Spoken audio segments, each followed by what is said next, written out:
माझा मुलगा पारस बागल हा सध्या 1 वर्षाचा आहे आणि याला S M A type 1 spinal muscular atrophy हा आजार झाला. याच्यामध्ये डॉक्टरांनी आम्हाला सांगितलं की त्याचं जे आयुष्यमान आहे ते 2 वर्षापर्यंतच सांगितलेलं आहे. या आजारावरती फक्त एकच औषध आहे आणि ते US वरून मागावं लागतं. त्या औषधाचं नाव आहे झोल्जेन्समा म्हणून आणि ते इंजेक्शन आहे ज्याची किंमत 14 करोड रुपये आहे.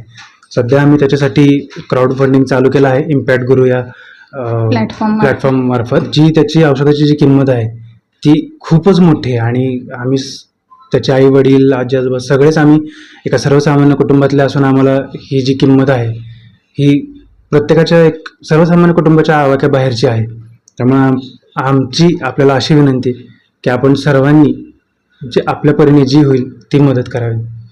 आमच्या बाळाला जीवनदान देण्यास आपण मदत करावी.